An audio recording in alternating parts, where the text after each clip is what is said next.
You know that moment when you realize your husband's new gardening hobby isn't about cultivating prize-winning hydrangeas, but about tending to another woman's, well, everything? Yeah, that's my life right now. Apparently, Thaddeus Wilson, my husband of 18 glorious, soul-crushing years, decided to expand his horticultural horizons into Juniper Davis's backyard. And by backyard, I mean her entire existence. Juniper Davis, mind you, is not just some random woman he met at a Home Depot aisle while debating the merits of organic fertilizer. Oh no, Juniper Davis is my best friend. Or, she was. Now, she's just collateral damage in my personal apocalypse, a human weed I'm about to pull by the roots. And trust me, I'm bringing the industrial-strength weed killer. Apparently, finding your husband's secret garden wasn't a metaphor for his emotional growth, but for his literal affair with my best friend. Let me paint you a picture. It was a Tuesday evening, just a few weeks ago, a typical suburban twilight in Maple Creek, Connecticut. The kind of evening where the only drama you expect is whether the HOA will finally crack down on the Johnsons' rogue flamingo lawn ornaments. Thaddeus, my ever-so-predictable husband, walked in, humming some tune I didn't recognize, and smelling distinctly of lavender. Not his usual Old Spice or whatever manly scent he usually doused himself in. This was a soft, floral, almost cloying lavender. And then, the glitter. Oh, the glitter. A tiny, iridescent speck caught in the stubble of his jawline, sparkling like a rogue fairy had just vomited on him. My internal monologue, usually a witty, sarcastic commentary on the mundane, suddenly went full CSI, lavender and glitter. My mind immediately flashed to Juniper Davis. Juniper, with her perfectly manicured nails, her organic lavender sachets, and her inexplicable love for all things sparkly, even for a Tuesday afternoon gardening session. My stomach did a little flip, a nauseating pirouette that told me this wasn't just a rogue fairy. This was a full-blown pixie dust trail leading straight to my impending doom. My name is Rosemary Miller, I'm 42, and I'm a freelance graphic designer who apparently specializes in designing the perfect revenge plot. For 18 years, I've been Mrs. Thaddeus Wilson, living the American dream in our perfectly beige suburban home, raising our two perfectly normal teenagers, Avery, 16, and Logan, 14. We had the whole white picket fence, the two-car garage, the annual family vacation to Disney World, the works. And now? Now I was staring at a glittery, lavender-scented betrayal that felt like a bad rom-com plot twist. But here's the thing about me. I don't do tears. I do strategy. I don't do victimhood. I do poetic justice, served with a side of scathing sarcasm. And I promise you, this story isn't about me crying into a pint of Ben & Jerry's.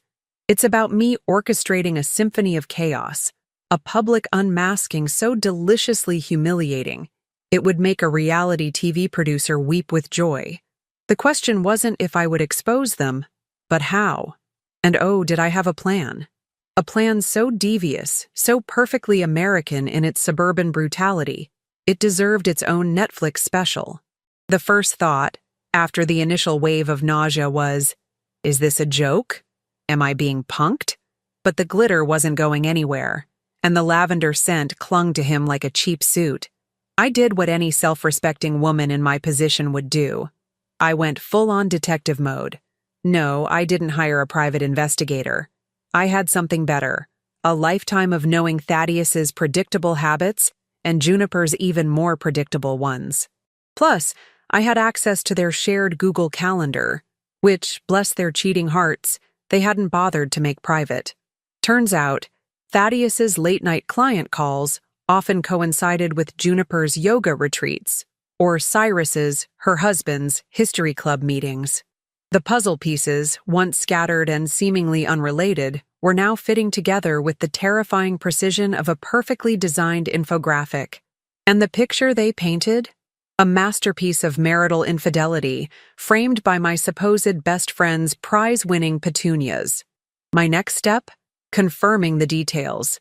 Because if I was going to blow up my life, I was going to do it with maximum impact and zero collateral damage to my own reputation.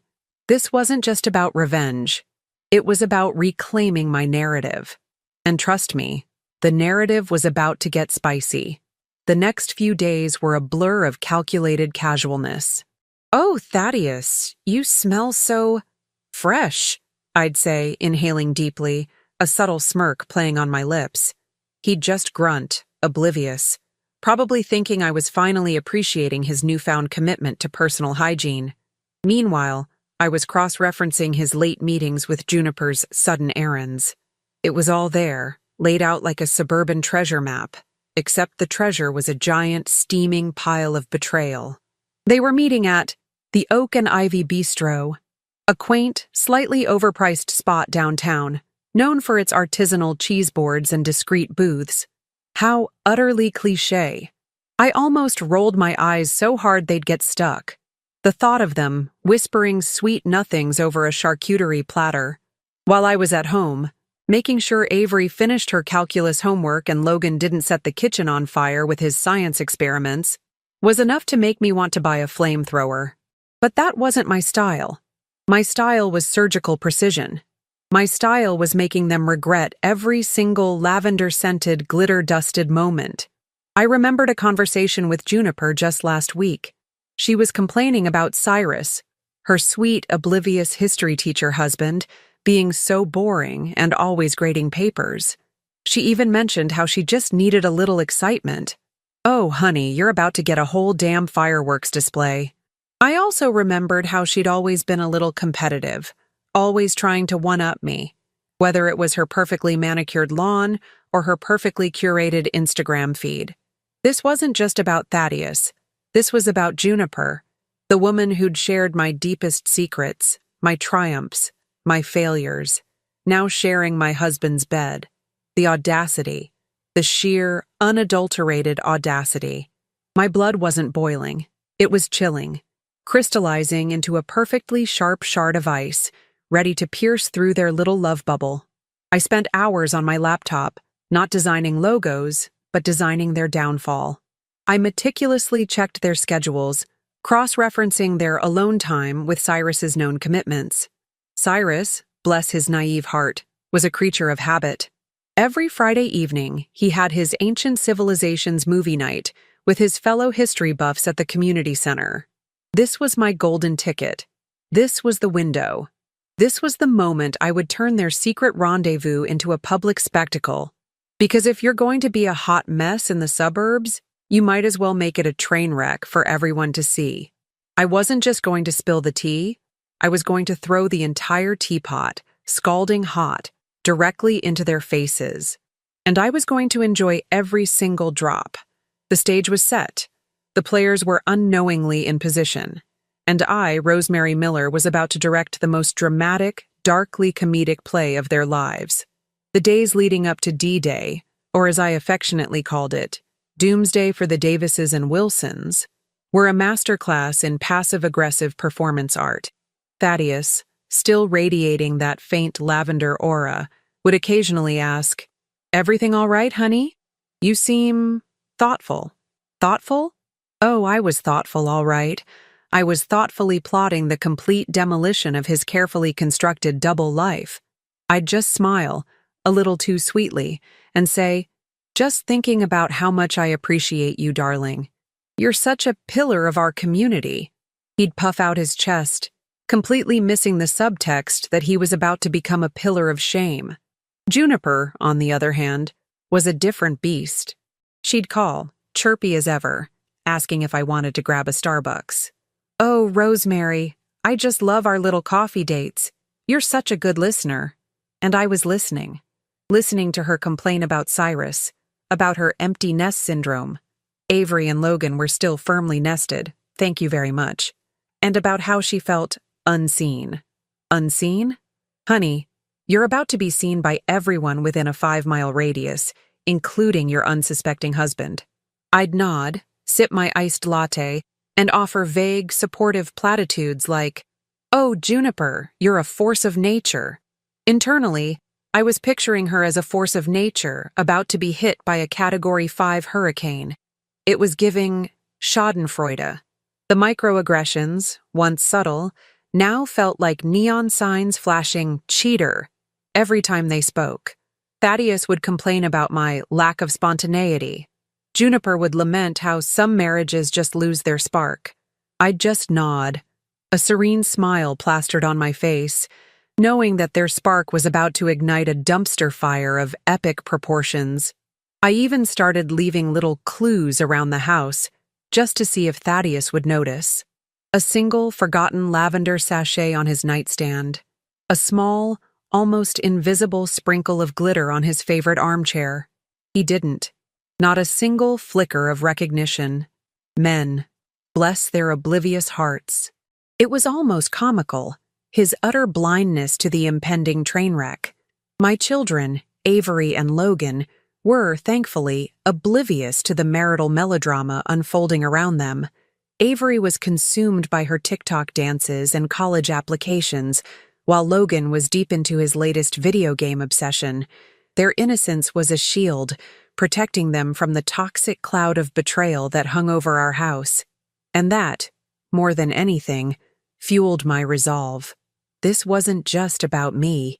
This was about protecting their sense of stability, even if it meant blowing up the foundation to rebuild it stronger. The plan was simple, elegant, and utterly devastating.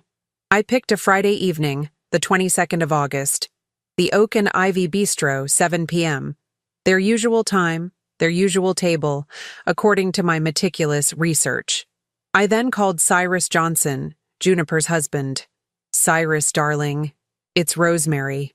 Listen, Thaddeus and I were thinking of trying that new bistro, the Oak and Ivy, this Friday. And we thought, wouldn't it be just divine if we made it a double date? You know, just like old times. Cyrus, bless his earnest history teacher soul, was thrilled. Oh, Rosemary, that sounds wonderful. Juniper's been saying she needs a night out, and my Ancient Civilizations movie night is canceled this week. Perfect timing. He was practically vibrating with excitement. I almost felt a pang of guilt. Almost. But then I remembered the lavender and the glitter, and the pang vanished, replaced by a steely resolve. And Cyrus, I added, lowering my voice conspiratorially, Juniper can be a little sensitive, right? And this whole thing is a bit of a hot mess. So how about we make it a surprise for her? Just a casual dinner, no pregame anxiety. You know, like, oh, look who's here. It might make it easier for her to process. Less confrontational, more organic. I practically tasted the irony. So don't tell her, okay? And maybe you could meet me right outside the bistro at, say, 6:55 p.m.? Thaddeus is usually a little late. You know how he is with his important calls, so we can grab a good table together. This was crucial. I needed Cyrus to walk in with me, not wander in alone and potentially miss the grand reveal. The day of the big show, I felt a strange mix of nerves and exhilaration. It was like preparing for a major presentation, but instead of a PowerPoint, I was delivering a live, unscripted drama. I dressed carefully, a sleek black dress that screamed, I'm here to collect what's mine, not, I'm a heartbroken wife. My hair was perfectly coiffed, my makeup impeccable. I looked like a woman who had her life together, even if it was about to explode into a million pieces. Thaddeus, oblivious as ever, complimented my dress. Going somewhere fancy, honey? He asked as he grabbed his keys, clearly preparing for his own fancy rendezvous. Oh, just out, I replied, a mischievous glint in my eye. You never know who you might run into. He just chuckled, probably thinking I was going to a girls' night at the country club. I drove to the Oak and Ivy Bistro, my heart doing a little tango in my chest. The valet took my car, and I stood outside, waiting.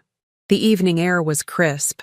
The fairy lights strung around the bistro entrance twinkled, creating a deceptively romantic ambiance. At precisely 6:53 p.m., Cyrus Johnson's sensible sedan pulled up.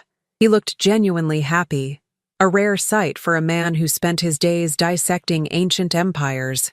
He was wearing a slightly rumpled blazer, probably his date night best. "Rosemary, you look stunning," he exclaimed, ever the gentleman. "Ready for some fun?" "Oh, Cyrus," I said, linking my arm through his. "You have no idea how much fun we're about to have. This is going to be a night for the history books." He laughed, completely unaware of the historical significance he was about to witness. We walked towards the entrance, a perfectly innocent, unsuspecting duo. My heart hammered, but my face was a mask of serene anticipation. This was it, the moment of truth, the moment where the curtain would rise on their little charade. And I was holding the remote control. The thought of Juniper's face, of Thaddeus's stunned expression, was almost too delicious to bear. This wasn't just a dinner. It was an intervention. A public, humiliating, utterly unforgettable intervention. And I couldn't wait to see the look on their faces when they realized their secret garden was about to be bulldozed. As Cyrus and I stepped inside the oak and ivy bistro, the soft murmur of conversations and clinking glasses filled the air. My eyes, however, were laser-focused. I scanned the room, past the couples tucked into cozy booths, past the bar where a few singles were attempting to look sophisticated, and then I saw them. Table 5, tucked away in a dimly lit corner, just as I'd predicted. Thaddeus, looking far too comfortable, leaning across the table, his hand resting on Juniper's. And Juniper, giggling, her head thrown back, her signature lavender scarf draped artfully around her neck. They looked like something out of a bad Hallmark movie, all soft lighting and illicit whispers. My internal monologue kicked into overdrive. "Oh, you two are just precious. Like two lovebirds, utterly unaware that a hawk is about to swoop down and snatch your worms." Cyrus, still oblivious, tugged gently on my arm. "Should we find a hostess, Rosemary?" he asked, his voice cheerful. "No, Cyrus," I said, a smile that didn't quite reach my eyes playing on my lips. "I think I see our table." "Right over there." I steered him, ever so subtly, towards table 5. With each step, my heart rate accelerated, a drum solo building to a crescendo. I could almost hear the dramatic music swelling. This was better than any reality show. This was my reality show, and I was the executive producer. As we got closer, Juniper looked up first. Her eyes, usually so bright and full of suburban cheer, widened in a cartoonish gasp. Her smile faltered, then vanished completely, replaced by a look of abject horror. Thaddeus, slower on the uptake, followed her gaze. His face, usually so composed and confident, went from a pleasant shade of pink to a ghostly white. His jaw dropped, and he looked like a fish out of water, gasping for air. It was a masterpiece of human panic, and I savored every millisecond. "Thaddeus? Juniper?" Cyrus said, his voice laced with confusion, a slight frown creasing his brow. "What a coincidence. We were just about to sit down. Fancy meeting you two here?" He beamed, completely missing the death stares Thaddeus and Juniper were exchanging, the frantic, silent communication of two deer caught in headlights. I squeezed Cyrus's arm gently. "Oh, it's no coincidence, darling," I purred, my voice dripping with saccharine sweetness. "I invited Cyrus here for a little surprise double date. Didn't I, Thaddeus?" I turned my gaze to my husband, my eyes locked onto his, a silent challenge in their depths. He looked like he'd seen a ghost, a very well-dressed, very angry ghost. Juniper, ever the actress, tried to recover. "Rosemary! Cyrus, what a surprise! We were just catching up. Thaddeus was just telling me about his new client." Her voice was a shaky whisper, her eyes darting between me and Thaddeus, a frantic plea for him to play along. But Thaddeus was frozen, a deer in the headlights, his brain apparently short-circuiting. Cyrus, however, was starting to put the pieces together. The way Thaddeus's hand was still on Juniper's, the way Juniper was practically hyperventilating, the way I was looking at them with the intensity of a predator. His innocent smile slowly faded, replaced by a look of dawning comprehension, then disbelief, then a slow, simmering rage. "Catching up?" he repeated, his voice dangerously low. He looked at Juniper's hand, still intertwined with Thaddeus's, then back at their faces. "What exactly are you two catching up on?" This was the moment. The beautiful, chaotic, utterly satisfying moment. I took a deep breath, and then, with the calm of a seasoned narrator, I decided to help Cyrus connect the dots. "Well, Cyrus," I began, my voice clear and steady, "it seems Thaddeus has developed a rather intimate relationship with Juniper's garden. And by garden I mean, well, you know, her entire life." I paused for dramatic effect, letting the words hang in the air like a noxious cloud. Apparently, my husband's work trips were actually job interviews for a new family, and Juniper here was the top candidate. The silence in the bistro was deafening. Every head at nearby tables seemed to turn, drawn by the sudden, palpable tension. Thaddeus finally found his voice, a strangled croak. "Rosemary, what are you doing?" "Oh, I'm just spilling the tea, darling," I replied, a wicked grin spreading across my face. "And it's piping hot. Wouldn't you agree, Juniper? Or should I say, lavender?" I emphasized the last word, watching Juniper visibly flinch.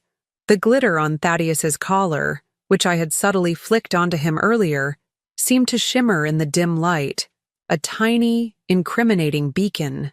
Cyrus, bless his heart, was still processing. He looked at Juniper, his wife of 15 years, the mother of his children, the woman he trusted implicitly. Then he looked at Thaddeus, his neighbor, his friend, the man he'd shared Super Bowl parties with.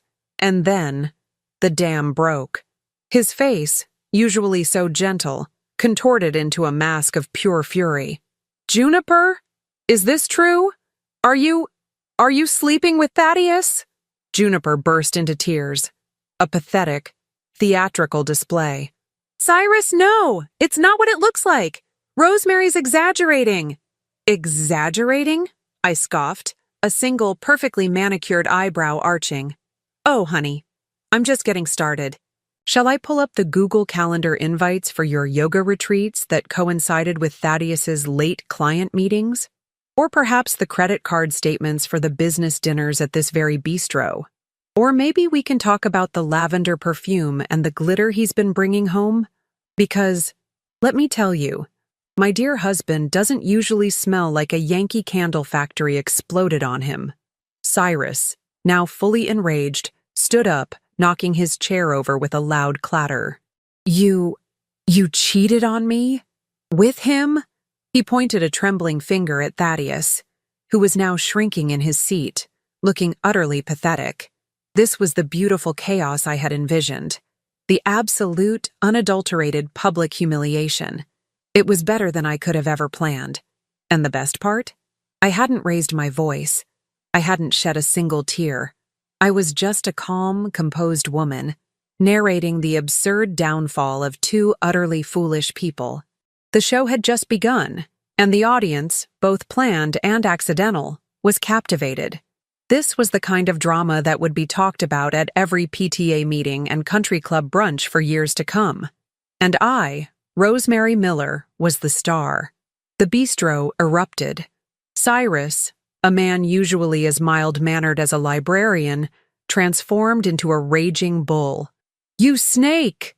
he bellowed at Thaddeus, his voice echoing through the stunned silence that had fallen over the restaurant. "You came into my home, ate my potluck casseroles, and then you defiled my marriage?"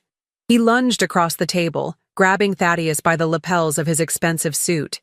Thaddeus, still in shock, could only stammer, "See, Cyrus, wait. Let's talk about this." "Talk about what, Thaddeus?" Cyrus roared, his face beet red. "About how you've been cultivating a secret garden in my wife's... Well, you know. While I was grading papers and thinking you were my friend?" He punctuated his sentence by shoving Thaddeus back into his seat, sending a breadbasket flying. Juniper, meanwhile, had dissolved into a full-blown snot and tears meltdown. "Cyrus, please, don't make a scene," she wailed, trying to grab his arm. A scene? Cyrus turned his fury on her. You think this is a scene, Juniper? What about the scene you've been making behind my back? With him? He gestured wildly at Thaddeus, who was now attempting to make himself invisible under the table. I, Rosemary Miller, stood there, a picture of serene composure amidst the chaos, like a conductor admiring her orchestra. I even took a sip of water from a nearby glass, just to emphasize my detachment. Oh, don't worry, Juniper, I said, my voice calm, cutting through her histrionics.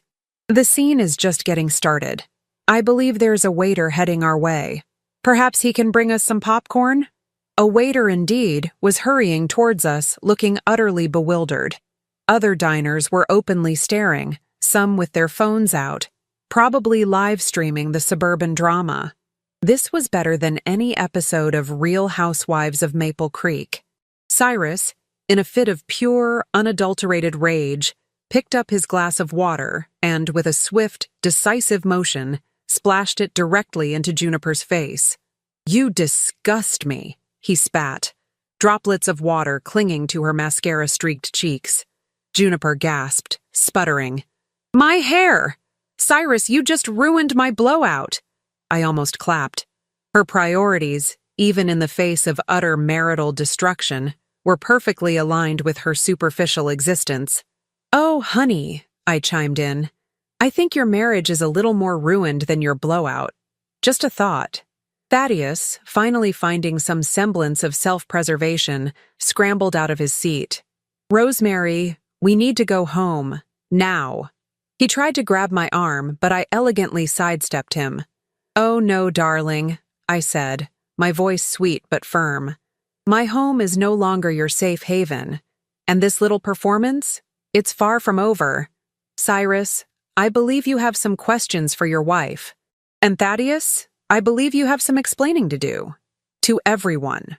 I gestured vaguely at the now packed bistro, where people were openly whispering and pointing. Cyrus, fueled by righteous indignation, grabbed Juniper's arm. We're going home, and you're going to explain everything. He dragged her, still sobbing dramatically, towards the exit. Juniper cast a desperate, pleading look at Thaddeus, who could only offer a pathetic shrug. It was glorious. Thaddeus turned to me, his eyes wide with a mixture of fear and disbelief. Rosemary, how could you do this? How could I do this? I repeated, a slow, cold smile spreading across my face. Oh, Thaddeus, you really are a piece of work. You think I'm the villain here? You think I'm the one who broke our vows? You think I'm the one who brought lavender and glitter home from another woman's secret garden? I leaned in, my voice dropping to a conspiratorial whisper, but loud enough for the nearest tables to hear. I'm just the messenger, darling. Karma decided to become my business partner tonight, and she's a real stickler for poetic justice. I then pulled out my phone, casually scrolling through it. Oh, by the way, Thaddeus, I said, loud enough to be heard. I've already spoken to our family lawyer, Brenda, from Miller and Associates. She's quite excited about the evidence I've gathered. Apparently, a public confession of adultery, witnessed by an entire restaurant, is considered quite compelling in Connecticut divorce proceedings, especially when it involves a significant financial settlement. His face went from white to green. The mention of lawyers and money hit him harder than any physical blow. He stammered, Divorce? Rosemary, you can't be serious. Oh, I'm dead serious, Thaddeus, I replied, tucking my phone back into my purse. Turns out, till death do us part doesn't cover finding your replacement. Especially not one who smells like a craft store and lives 2 cul-de-sacs over.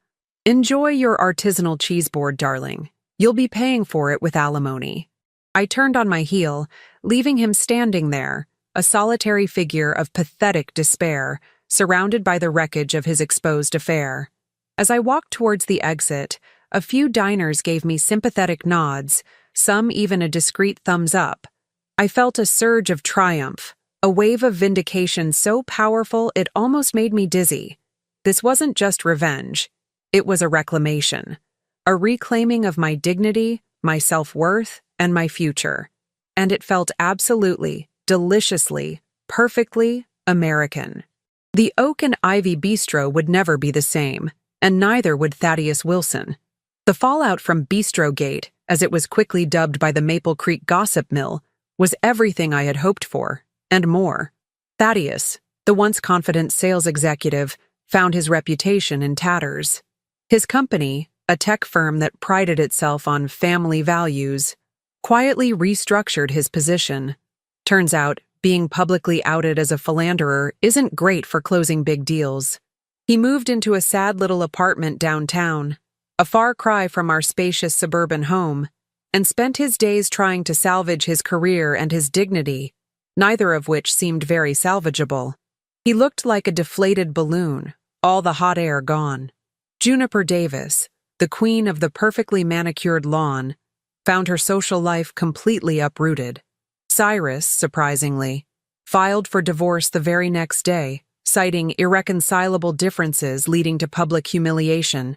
He moved in with his sister for a while, and the last I heard he was thriving, teaching summer school and even joined a hiking club. Good for him. Juniper, on the other hand, was ostracized from every book club, PTA meeting, and neighborhood potluck.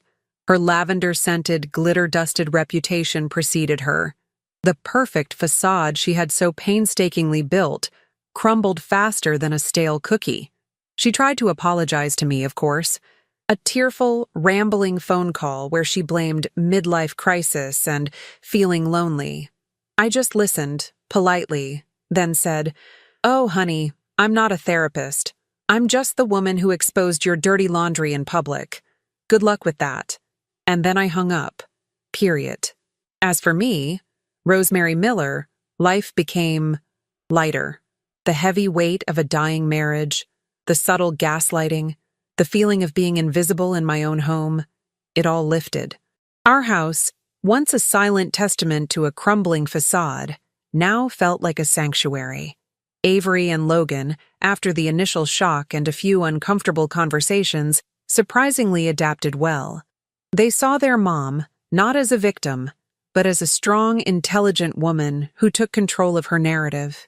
They watched me navigate the divorce proceedings with the same strategic precision I used to plan the bistro ambush. Brenda, my lawyer, was a total shark, and Thaddeus's legal team quickly realized they were outmatched. The financial settlement was, shall we say, generous. Enough for me to invest in my freelance graphic design business, take a few well-deserved trips, and maybe even finally get that new kitchen island I'd been wanting. I learned a lot from this whole secret garden debacle. I learned that sometimes the most devastating betrayals can lead to the most liberating awakenings. I learned that my sarcasm wasn't just a coping mechanism, it was a superpower. And I learned that while love might be blind, revenge has 20/20 vision, especially when paired with a good Google Calendar and a well-placed glitter bomb. I also learned that the American suburbia, with its pristine lawns and perfectly painted houses, often hides the most deliciously messy dramas. And sometimes, you just have to be the one to pull back the curtain. My life isn't a rom-com, and it's certainly not a tragedy. It's a darkly comedic chronicle of absurdity, and I'm the star, director, and narrator. I'm still Rosemary Miller, freelance graphic designer, mom of 2 amazing teenagers, and now a certified expert in public humiliation as a form of therapy. I still live in Maple Creek, Connecticut, but now I drive past the Oak and Ivy Bistro with a knowing smirk. I occasionally run into Cyrus, who always gives me a grateful nod. And I sometimes see Thaddeus, looking perpetually haunted, probably still smelling faint traces of lavender. The best part? I'm finally seen, not as Thaddeus Wilson's wife or Juniper Davis's best friend, but as Rosemary Miller, a woman who faced betrayal head-on, armed with wit, a wicked sense of humor, and a plan so brilliant, it deserved a standing ovation. And trust me, I'm just getting started. Because sometimes, when life gives you lemons, you don't make lemonade. You make a Molotov cocktail and throw it at the people who gave you the lemons, and then you narrate the explosion with a perfectly dry martini in hand.